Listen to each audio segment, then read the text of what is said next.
Coucou, moi c'est qui?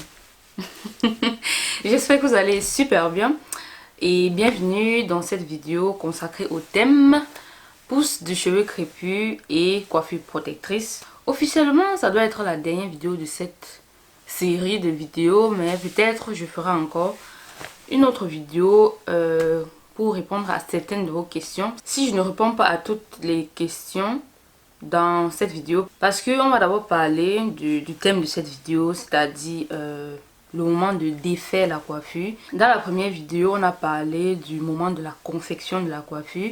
Dans la deuxième vidéo, on a parlé du temps de pause. Et dans cette vidéo, on va parler du moment où on défait la coiffure.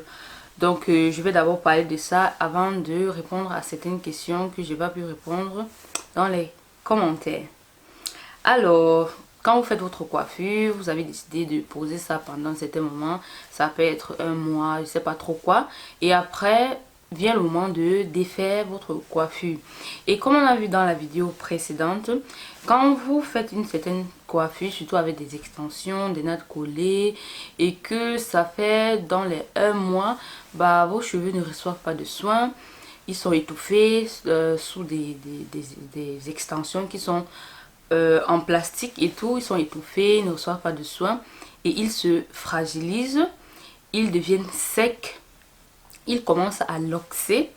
Et par conséquent, ils s'en mêlent en fait. Se loxer, c'est l'emmêlement en fait. Les cheveux commencent à s'en mêler, à se tasser entre eux. Et vous vous doutez bien que tout cela produit tout simplement de la casse. Alors quand le moment de défaire la coiffure arrive, il y a l'impatience et le manque de savoir-faire. Très souvent nous sommes impatients, surtout quand on a fait des box braids ou encore des nattes collées qui sont vraiment très fins là. Par exemple, si vous faites des nattes collées, par exemple 5 nattes collées sur la tête, bah c'est facile à défaire parce que ça prend pas un certain temps. Quand vous avez fait des nattes collées vraiment très petits ou encore des box braids, ça prend un certain temps pour défaire. Et très souvent, on n'a pas cette patience-là. Très souvent, quand on commence, on est patient, on y va doucement, tresse par tresse, etc. Mais quand on arrive au cas de la tête, je dis très souvent, c'est pas une généralité, mais très souvent, c'est un peu ça.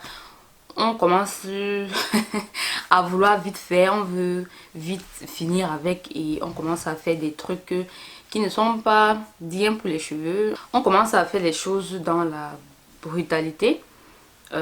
Par exemple, je vois souvent des gens qui, pour défaire leur box braid, ils vont couper et ensuite prendre le peigne et passer comme ça. Et c'est très souvent aussi le peigne à dents très fine et passer sur chaque tresse comme ça pour pouvoir défaire.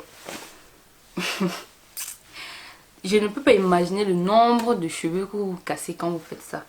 Comme je disais dans la vidéo précédente, à ce moment vos cheveux sont à un état très délicat, ils sont fragiles, ils se sont affinés et ils sont emmêlés. Quand vous passez dans le peigne comme ça, bon pour ceux qui le font, quand vous passez le peigne comme ça, c'est en train de casser les cheveux à une vitesse, je ne sais même pas comment décrire ça. Ou encore parfois, certains prennent le bout du peigne à queue là et passent comme ça pour pouvoir défaire. Là encore, ça casse les cheveux. Parce que quand vous passez le peigne, quand vous allez être en contact, le peigne en fait va être en contact avec un nœud, un cheveu qui s'est emmêlé. Le mouvement là, tout ce que ça fait, c'est de les casser. Et à chaque fois que vous faites ça, à chaque fois que vous quittez de la racine, des pointes, vous faites ça. Et à chaque passage de ce bout du peigne à queue ou encore du peigne qu'on peigne comme ça, que ce soit gros ou petit peigne, c'est vrai qu'avec le petit peigne c'est encore la catastrophe, mais quand c'est avec que ce soit n'importe quel peigne, bah ça casse les cheveux. Et maintenant quand on fait aussi avec les mains, le fait de toujours vouloir planter les doigts et de vouloir faire ce mouvement là, tout ce qu'on veut c'est aller vite. Parfois il y a un certain qui tire, si ce sont des box braid par exemple, parfois il y a plutôt certaines qui tirent comme ça et en fait le fait de tirer comme ça, quand il y a un nœud, ça se casse, ça casse en fait le cheveu. Donc en clair, il n'y a pas trop grand chose à dire, dans le sens où être impatient, ça fait que vous allez être dans une certaine brutalité et vous allez vous casser les cheveux. Même avec une certaine douceur, c'est difficile de ne pas casser les cheveux parce que, comme j'ai dit, ils sont fragilisés. Et aussi, au niveau de la racine, il y a souvent des cheveux, des poussières qui se sont accumulées, des cheveux aussi qui se sont arrachés. Faites souvent le test quand vous allez défaire par exemple des box braids ou encore des nattes collées. Prêtez attention au niveau de la racine.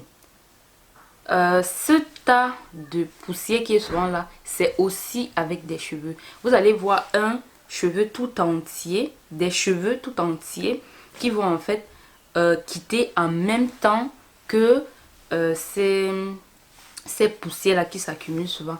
Ce sont en fait les cheveux qui se sont arrachés dû à l'attraction qu'a exercé les extensions, et aussi dans le cas où on vous a serré les tresses. Quand on serre les tresses, ça ne fait pas vite pousser les cheveux, ça les arrache plus tôt. En dehors de l'impatience vient souvent le manque de savoir-faire, dans le sens où certaines personnes ne savent pas manipuler leurs cheveux, ne savent pas les gestes qu'il faut en fait faire pour que ce cheveu ne se casse pas.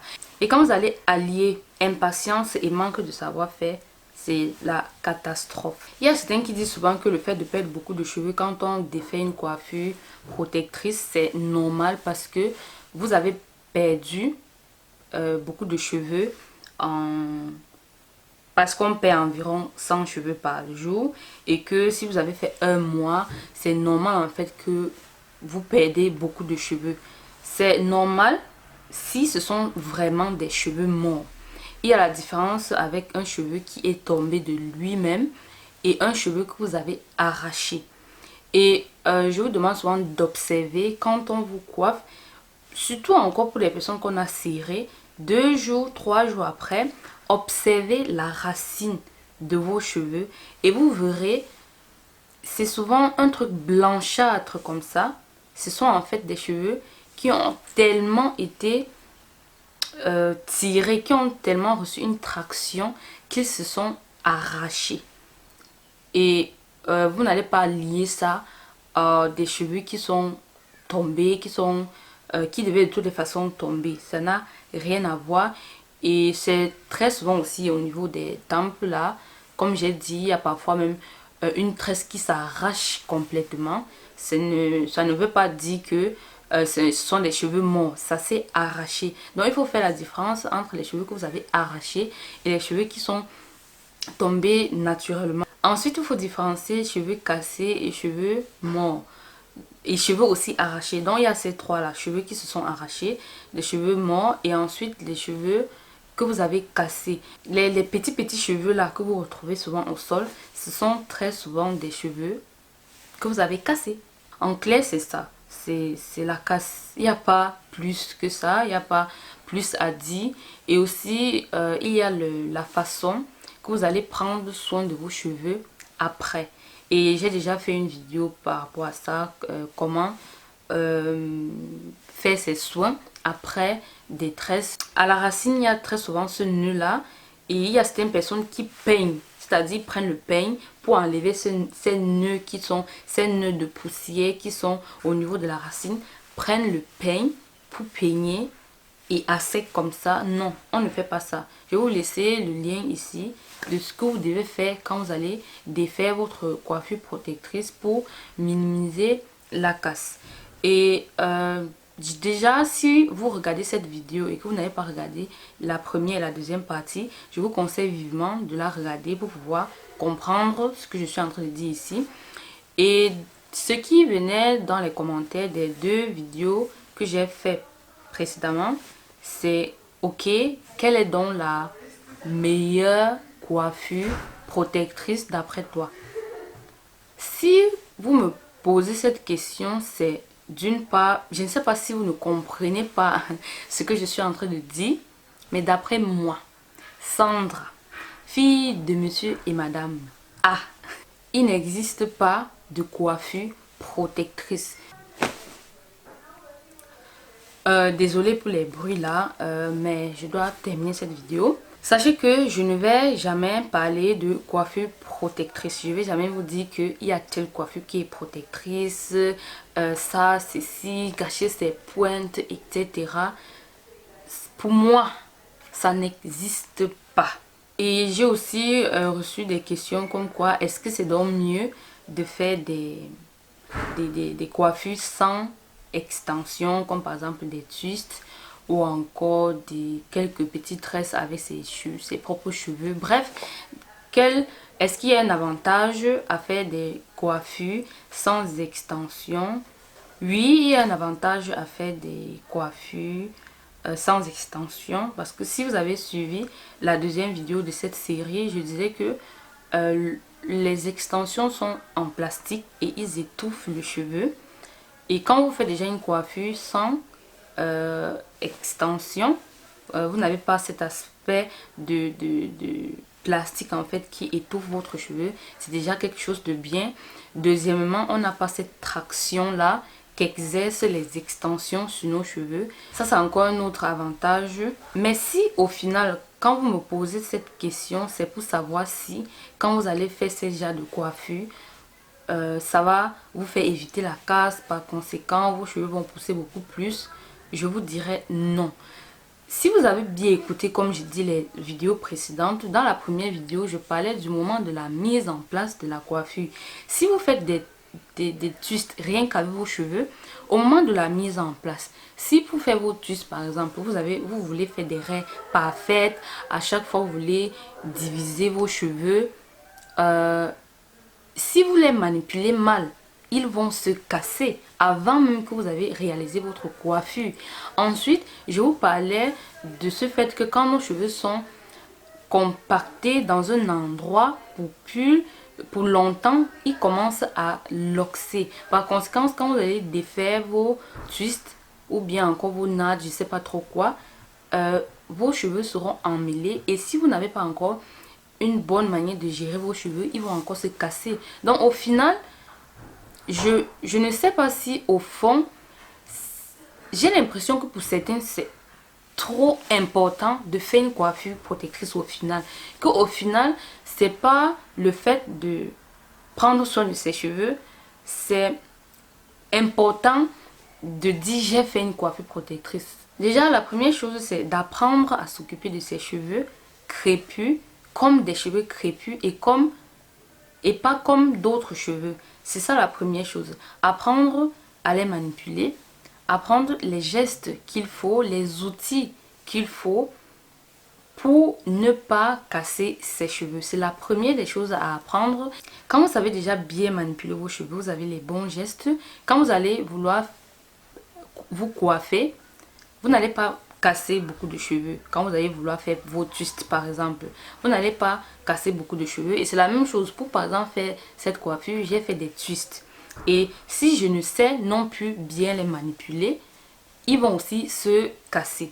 Ensuite vient le moment où vous allez laisser poser vos twists pour un certain temps.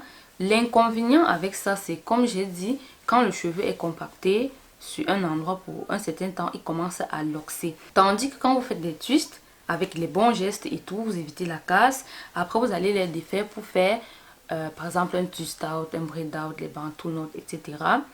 Là, mes cheveux n'ont pas ce problème de compacter, ils ne vont pas s'emmêler. Là, mes cheveux sont comme ça, l'air passe, ils respirent. Et vu que l'air passe entre les cheveux, ils ne peuvent pas donc se coller entre eux, faire des locks. Tandis que quand vous avez fait des twists par exemple, ça commence à se compacter et ça fait des locks. Et maintenant quand vous allez défaire votre tresse en fait, malgré parfois que vous avez des bons gestes, comme j'ai dit tout à l'heure, il y a l'impatience. Vous serez impatient et vous risquez faire des gestes brusques et de casser vos cheveux. J'ai aussi une question qui est venue à chaque fois, c'est que quand je laisse mes cheveux lâcher comme ça tout le temps, ils ne se cassent pas. Je vais vous poser une question. Depuis que je suis en train de vous parler là, est-ce que mes cheveux se sont cassés? Non, ils ne se sont pas cassés. Le fait de laisser ses cheveux lâchés ne casse pas les cheveux. Parfois, on parle, j'ai l'impression que nos cheveux, en fait, sont des cheveux que dès que tu les laisses lâcher comme ça, tu es là assise comme ça, directement, ils commencent à se casser. Ils n'ont pas les lames entre eux. Ils ne restent pas comme ça et ils se cassent. Le seul moment où vos cheveux se cassent, c'est quand vous commencez à les manipuler. C'est à ce moment que les cheveux se cassent. Tandis qu'avec les coiffures protectrices qu'on a surtout très mal réalisées, serrées, même quand vous êtes assise là, il y a les tractions de la mèche, la traction du fait d'avoir serré et la tension en fait que crée la mèche. Et là, vos cheveux sont en train de s'arracher et de se casser. Tandis que là, mes cheveux n'ont aucune traction, ils n'ont aucune tension, donc ils ne se cassent pas. Il n'y a pas un cheveu sur la terre que quand vous laissez lâcher, il se casse. C'est quand vous les manipulez qu'il se casse. Il faut faire vraiment cette différence-là. Et il y a aussi des gens qui parlent du climat, qui m'ont demandé que, mais comment tu fais donc en hiver? Je laisse mes cheveux lâcher. Quand je vais sortir, c'est pas parce que c'est moins 5 degrés que directement mes cheveux vont commencer à se casser. Le froid n'a pas de lames. C'est quand vous manipulez vos cheveux qu'ils se cassent. J'espère que ça, vous allez comprendre quoi. Le cheveu ne se casse pas quand on le laisse tranquille comme ça. Maintenant, il faut faire la différence entre vos cheveux se sont beaucoup emmêlés et que durant maintenant la manipulation, le démêlage, il se casse beaucoup.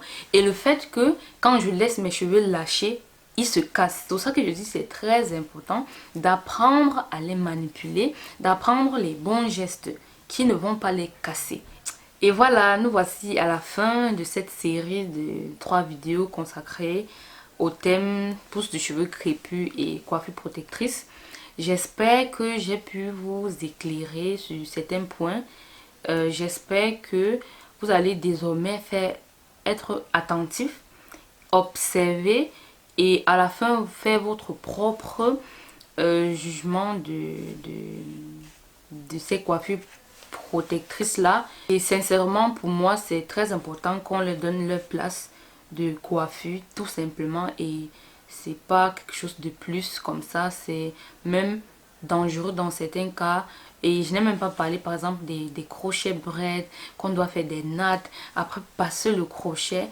J'ai fait ça une fois, non 2 fois je pense. Et à chaque fois quand on passe ce crochet là, je comprenais tic, tic. Franchement, je vous demande sincèrement d'être attentif, de faire votre propre bilan des choses et de vous-même répondre à cette question si vous trouvez que ces coiffures sont au final des coiffures protectrices. Et voilà, si vous désirez aller beaucoup plus loin, comprendre en profondeur ma perception de l'entretien du cheveu crépus, je vous invite à checker la barre d'infos. Vous avez là un coaching capillaire 100% gratuit et vous allez mettre tout simplement votre adresse mail et vous allez recevoir instantanément la première vidéo de ce coaching. Au fait, dans ce coaching, en fait, je vous parle, comme je dis, de ma perception de l'entretien réel du cheveu crépus dans son essence. Et on se dit à tout de suite de l'autre côté. Ciao, ciao, bye bye, bisous. Mouah.